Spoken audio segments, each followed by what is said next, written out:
Assalamualaikum. I hope you are all feeling well. I am Adan from class 10th. Today I have to present exercise 9.2 of chapter 9. This question is related to the theorems. अब question में कह रहे हैं कि in circle of radius 5 centimetre, एक circle है जिसका radius क्या है 5 सेंटीमीटर है. There are two parallel chords of length 8 centimetre and 6 centimetre respectively, जिसमें हमारे पास दो कॉर्ड्स हैं. एक कॉर्ड का लेंथ हमारे पास 8 सेंटीमीटर है और दूसरे कॉर्ड का लेंथ हमारे पास 6 सेंटीमीटर है. तो हमें क्या करना है कि calculate the distance between the two chords. हमें दोनों कॉर्ड के जो बीच का डिस्टेंस है वो फाइंड करना है. अच्छा, यहाँ पर ये फिगर हमने ड्रॉ की है. फिगर को देखे, यहाँ पर हमारे पास दो कॉर्ड्स है, एक ए बी कॉर्ड और दूसरा सी डी कॉर्ड है. हमारे पास ए बी कॉर्ड का जो लेंथ है वो 8 सेंटीमीटर है, सी डी कॉर्ड का लेंथ 6 सेंटीमीटर है. फिर यहाँ पर रेडियस भी दिया गया है. तो रेडियस वो है सेंटर से लेकर सर्कल के सरकमफेरेंस यानी बाउंड्री तक जब हम एक लाइन खींचते हैं उसे रेडियस कहते हैं. और सर्कल से लेकर सेंटर से लेकर सर्कल के जितने भी पॉइंट्स होते हैं वो इक्वल डिस्टेंस होते हैं, मतलब इस डिस्टेंस में इक्वल होते हैं. इसलिए हम क्या कहते हैं, हम यहाँ पर 5 सेंटीमीटर दो रेडियस हम ड्रा करते हैं.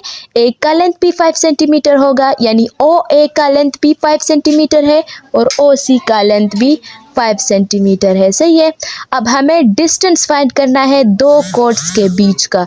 सही है. तो ओ एन और ओ एम का डिस्टेंस हम फाइंड करेंगे.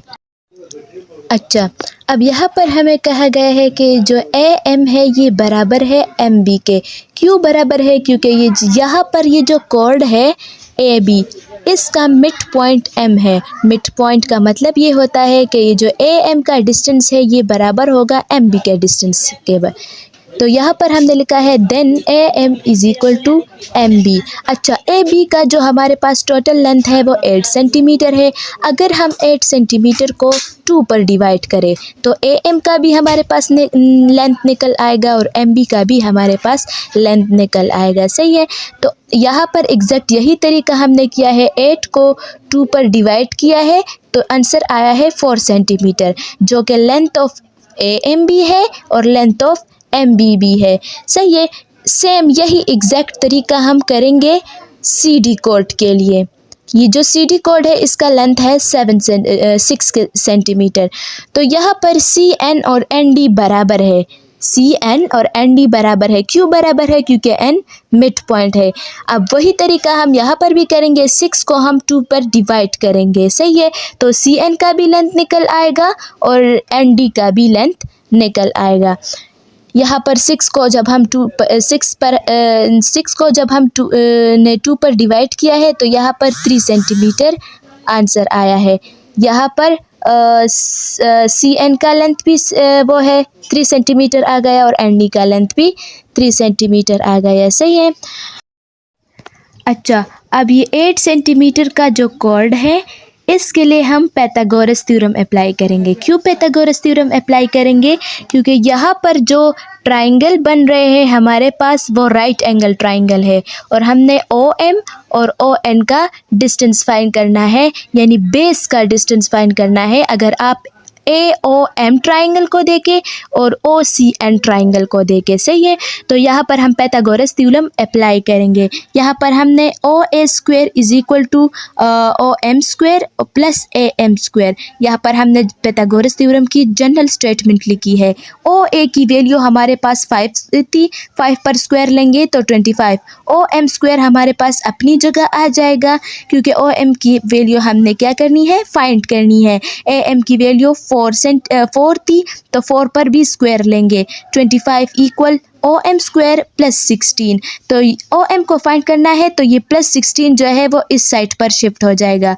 तो 25 minus 16 is equal to O M square. अब हमें ओ एम स्क्वायर नहीं चाहिए, हमें क्या चाहिए, सिर्फ ओ एम चाहिए। तो हम इस पर स्क्वायर रूट ले लेंगे। तो स्क्वायर रूट लेकर हम ये 25 से जो 16 को माइनस किया है तो 9 आंसर आया है। तो 9 का जो स्क्वायर रूट लेंगे तो 3 आंसर आएगा, और ओ एम स्क्वायर का जो स्क्वायर रूट लेंगे तो ओ एम आएगा। ये हमारे पास इक्वेशन नंबर 1 हो गया। अच्छा, अब ये जो कोड है 6 सेंटीमीटर वाला यानी सी डी कोड, अब इसके लिए हम करेंगे तो इस पर भी यहाँ पर पैथागोरस थ्योरम अप्लाई होता है। सही है, ये जो सी एन और ट्राइंगल आपको नज़र आ रहा है इस पर भी क्या होता है, पैथागोरस पैथागोरस थ्योरम अप्लाई होता है। सही है, तो यहाँ पर हम सी ओ स्क्वायर, ये जनरल स्टेटमेंट हमने लिखी है ट्राइंगल के मुताबिक। सी ओ का स्क्वायर हमारे पास बराबर होगा ओ एन स्क्वायर के प्लस सी एन स्क्वायर के। सी ओ की जो वैल्यू है वो 5 है, 5 पर स्क्वायर लेंगे, ओ एन अपनी जगह आ जाएगा क्योंकि अभी तक हमें इसकी वैल्यू नहीं पता, और सी एन की जो वैल्यू है वो 3 सेंटीमीटर है। सही है, 3 पर स्क्वायर लेंगे, 5 का स्क्वायर 25 आता है और 3 का स्क्वायर 9। अब ओ एन को फाइंड करना है तो ये जो 9 है ये हमारे पास 25 के साइड पर शिफ्ट हो जाएगा, तो 25 माइनस 9 हो जाएगा। अच्छा, 25 से जब हम 9 को माइनस करते हैं तो आंसर 16 आता है। सही है, तो ये जो ओ एन स्क्वायर, अब हमें ओ एन स्क्वायर नहीं चाहिए, हमें सिर्फ ओ एन की वैल्यू चाहिए। तो हम 16 पर भी और ओ एन स्क्वायर पर भी स्क्वायर रूट ले लेंगे। 16 का स्क्वायर रूट 4 आ जाएगा, और ओ एन स्क्वायर पर जब हम स्क्वायर रूट लेते हैं तो स्क्वायर और स्क्वायर रूट कैंसिल हो जाते हैं, तो सिर्फ ओ एन रह जाता है। ये हमारे पास इक्वेशन नंबर 2 हो गया। अब कह रहे हैं कि add equation number 1 and equation number 2। हम दोनों इक्वेशन को हम ऐड करते हैं। इक्वेशन नंबर 1 की वैल्यू हमारे पास 3 आई थी और इक्वेशन नंबर 2 की वैल्यू हमारे पास 4 आई है। तो 4 को जब हम 3 के साथ प्लस करते हैं तो 7 आंसर आता है। सेंटीमीटर हमने इसलिए लिखा है क्योंकि लेंथ है। सही है, ये लेंथ का यूनिट है। So the distance between 2 chords is 7 centimetre, यानी डिस्टेंस जो है वो दोनों कॉर्ड्स के बीच का क्या है, 7 सेंटीमीटर है।